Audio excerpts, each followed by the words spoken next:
What's going on, everybody? Last night we had game 1 of the Western Conference Finals between the Minnesota Timberwolves and the Dallas Mavericks. And the Dallas Mavericks took care of game 1. You know what I'm saying? They only won by 3 points, but they was able to secure the dub 108 to 105. It was all led by Luka Doncic and Kyrie Irving. You know what I'm saying? The duo.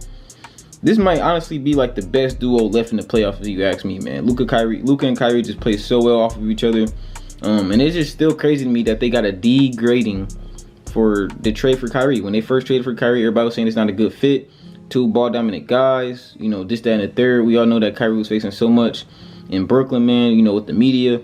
But like, this been a full turnaround from Kyrie. And I feel like Kyrie needs a lot of credit and a lot of flowers for just the leader he's been for the Mavericks. You know what I'm saying? Just that veteran presence. You could tell, you know, Luka and everybody in that locker room, you know, enjoys Kyrie as a teammate, enjoys him as a leader.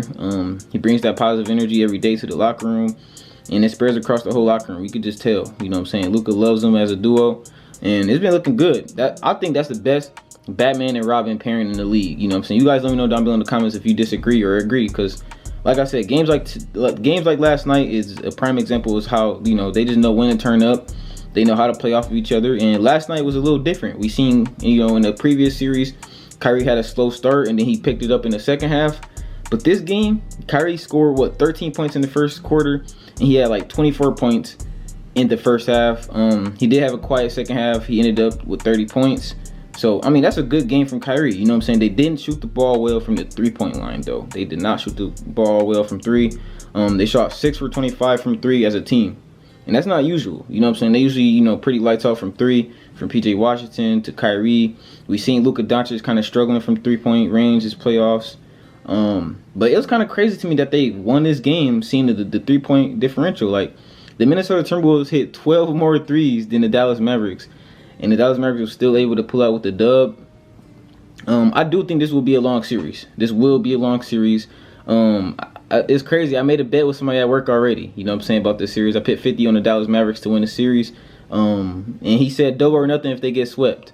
And I'm like, there's no way Dallas gets swept. And this is like, they're not getting swept now. So I'm a little relieved now. And I do think that the series will be a long series, anywhere from 6 to 7 games. Just seeing how good the Minnesota Timberwolves been playing defense. And I just know the potential of Kyrie and Luka. And they made the right trades around the deadline, picking up Daniel Gafford and PJ Washington. Both starters now. You know, they picked up 2 starters during the deadline. They've been fitting in perfect. You know what I'm saying? I've been saying that since day 1. And you could see that last night. Like, Daniel Gafford and Derek Lively actually outplayed Rudy Gobert and Karl-Anthony Towns, if you ask me, as bigs. Like, they were just a little more physical. You see them getting a lot more offensive rebounds.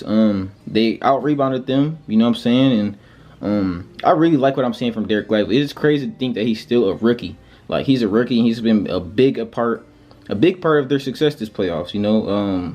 We seen him have 12 and 15 in Game 7 against Game 6 against the Thunder. And he had a nice game this game. He ended up with 11 rebounds and 9 points, 100% from the field goal. So you just like to see that from a young center. You know what I'm saying? Playing so well next to Luka. We've seen a lot of times, you know, the Minnesota Timberwolves was playing a lot of drop coverage last night. And Luka Doncic is just so good at navigating through screens and navigating through double teams. So that's why I knew going into the series that Luka was going to have a better series against the Thunder. The Thunder just didn't have the, you know, the physicality to match up with Gafford and Derek Lively. But I thought that was going to be an issue, you know, with Rudy Gobert and Cat. We know the potential that the Minnesota Timberwolves front court have. And it was just great to see Dallas, you know, the front court step up against it, you know, seeing that they're younger and less experienced in the playoffs.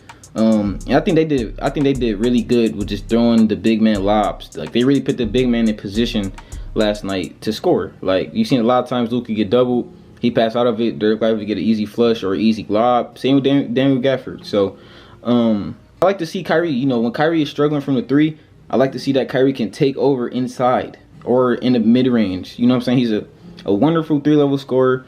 Kyrie is, we seen from everybody say it, like, he's the most gifted basketball player in probably NBA history. And man, like, over the Defensive Player of the Year, he had some good finishes. He had an and-one on Nas Reed during the first half that I really liked. And man, this team is just looking dangerous, you know what I'm saying? And it's crazy that they shot so bad from 3 and was able to pull out with this dub. And I think the biggest part of this series is, like, who can play better down the stretch? What coach can out-coach the other coach? And I really think, Jason Kidd is a good coach, and I think that the Dallas Mavericks have the better players when it comes down to the stretch. You know what I'm saying? We seen Anthony Edwards gassed last night. We all seen him call out Kyrie like, you know what, I'm ready to match up with Kyrie with, this, that, and the third, and Kyrie go to drop 30 on him, game 1. So, and I seen in the post-game interview, Chuck and them, they asked Kyrie about how he felt about Ant Edwards taking that shot at him, and he said it motivated him a little bit. You know what I'm saying? It motivated Kyrie to come into the series and play better, play more aggressive. He know Anthony Edwards is a good young defender, but he didn't care. You know what I'm saying? He didn't care. He was still against his legs, still shooting his mid-ranges at a high clip. And Kyrie just too gifted one-on-one. I don't think there's nobody in this league that can really shut Kyrie down but himself. We seen him have some off games in OKC, so I'm pretty sure he's going to adjust to that, and look to be a lot more aggressive in the first half and in the second half in general. So yeah, man, I think, Kyrie was amazing. Like I said, he's been a great leader for this team. And Luka Doncic, man, Luka Doncic really came in the clutch in that second half. We seen him hit some big threes. Like I said, he was inefficient from 3, but he's some big threes in that second half. And yeah, man, Luka Doncic has been, playing off of 2 hurt knees.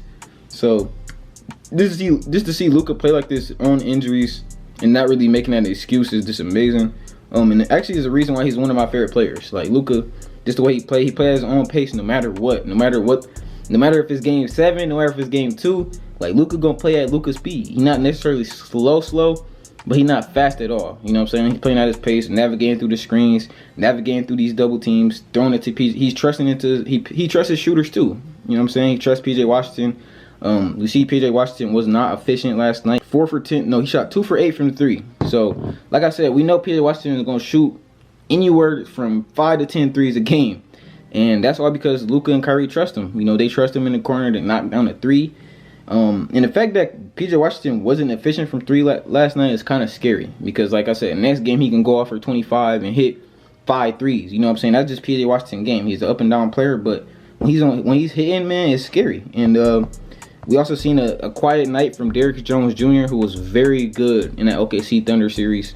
Yeah, he was pretty quiet last night. Only, shot 9 shots, hit 4 of them, was 0 for 2 from the 3. So we're going to see better games from the role players. That's all I'm saying. And it was kind of unfortunate for the Minnesota Timberwolves to lose this game because Jaden McDaniels had a very, very good game. 24 points, shot 6 for 9 from the 3. And it just seemed like last night they wasn't closing out on him. Like, it just seemed like he always had an open 3 in that corner. And he's deadly from the corner as well. Like, he's just as deadly as PJ Washington in the corner. And obviously his defense is amazing, but he couldn't really tell last night because Luka and Kyrie still played like Luka and Kyrie, even though they didn't shoot the 3 ball well. So yeah, man, I think that's gonna be the big X factor this series is the role players around these stars and also the coaches. What chess match? It's gonna be kind of a chess match. And we see Jason Kidd play 10 players last night, so you could tell that Jason Kidd trying to see who he want to play this series, who's the best fit. And yeah, man, we seen guys like Josh Green get a little bit of minutes. Jalen Hardy, my bad. Tim Hardaway Jr. played 10 minutes and didn't score. He didn't even shoot up a shot. I think that's a guy that they'll look to shop this offseason. If you ask me, you know what I'm saying? It just seemed like it. It's starting to seem. We seen Tim Hardaway Sr., his dad, talk about Luka Doncic in a bad way, saying that they play better when he's not on the ball. Saying that Luka Doncic need to pass the ball more. He's literally averaging 9. He averaged like 9 assists on the season. So yeah, man, I think this offseason we are going to see Tim Hardaway Jr. get traded. He got that extension back in 2021, and every coach that he's been coached by literally says that he's like the 3rd scorer for the Dallas Mavericks, but hasn't been looking like it this playoffs. He hasn't gotten that many minutes, hasn't played that well. I know he just came off of an injury as well, so he may be. I don't think he's on the minute restriction, but yeah, man, just not a lot of production out of Tim Hardaway Jr. So I expect him to get shopped this offseason and maybe traded for some more, more depth. But yeah, man, I like what I've seen from Game 1 out of the Dallas Mavericks. Luka and Kyrie did what they needed to do. We got 33, 6 and 8 from Luka and 3 steals.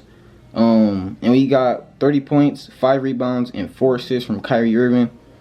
Just very efficient. Neither of them really shot well from 3, but like I said, they know how to take over the game in other ways, from passing to rebounding to shooting the mid ranges to whatever they gotta do, floaters, inside game. So yeah, man, this is gonna be a very good series. Like I said, I see the series going to 6 or 7 games, but I got Dallas either way. That's just my prediction. I don't know if that prediction is going to be right, but I got Dallas winning this series in 6 or 7 games. You guys let me know down below in the comments who you got winning this series and how many games. And if you enjoyed this video, do me a big favor, smack that like button, leave me a comment on what you want to see next or how you feel about this series. Yeah, man, I'll see you guys in the next video. You dig?